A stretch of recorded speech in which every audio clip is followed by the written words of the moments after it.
Guys അങ്ങനെ Spain 2-1 ബെൽജിയമിനെ തോൽപ്പിച്ചിരിക്കുകയാണ്. അങ്ങനെ സെമിയിൽ കയറിയിരിക്കുകയാണ്. കമ്മിങ് ടു ദിസ് ഗെയിം, ഈ ഗെയിം എന്ന് പറഞ്ഞാൽ ഫസ്റ്റ് ഹാഫ് രണ്ടുപേരും കട്ടക്ക് നിൽക്കുമായിരുന്നു. സ്പെയിന് ഒരു ഗോൾ അടിക്കുന്നു, ബെൽജിയം ഒരു ഗോൾ അടിക്കുന്നു. First half was so tight to tight match. ഒരു ഫസ്റ്റ് ഹാഫ് അങ്ങനെയായിരുന്നു, ടൈറ്റ് ടു ടൈ ആയിരുന്നു രണ്ടുപേരും.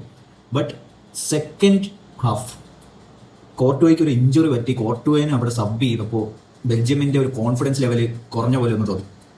ബെൽജിയം പ്ലേയേഴ്സിന്റെ ഒരു കോൺഫിഡൻസ് എന്ന് പറയുന്നത് തന്നെ കോർട്ടുവ അവരുടെ ഗോൾ വലയിൽ നിൽക്കുന്നുണ്ട് എന്നുള്ള ആ ഒരു വിശ്വാസമാണ്. ആ ഒരു പ്ലെയർ സബ് ചെയ്ത് പോയപ്പോൾ അവരുടെ ഒരു കോൺഫിഡൻസ് ലെവൽ കുറഞ്ഞ പോലെ തോന്നി. അതാണ് one of the main reasons. But they tried there best. പിന്നെ ഈ മാച്ചിനെ കുറിച്ച് പറയാനാണെങ്കിൽ Spain was superb attacking football. എൻ്റെ പൊന്നു, എന്ത് അറ്റാക്കിംഗ് ആയിരുന്നു സ്പെയിൻ കളിച്ചത്. ഇതുപോലത്തെ ഒരു അറ്റാക്ക് വെച്ച് കളിക്കുകയാണെങ്കിൽ എനിക്കൊരു ഡൗട്ട്, ഈ ഒരു ഫ്രാൻസിനെ ചിലപ്പോൾ അതൊരു ടൈറ്റ് മാച്ച് ആയിരിക്കും, one of the best match ആയിരിക്കും.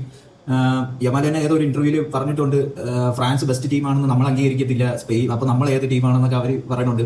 That will be one heck of a match. അപ്പം അങ്ങനെ സ്പെയിൻ കയറിയിരിക്കുന്ന സെമിയിൽ it will be a one heck of a match, France and Spain. അപ്പം ഇതാണ് ഇന്നത്തെ ഈ match result. And well played to Belgium. Belgium tried their best but couldn't win that match. That's all, guys.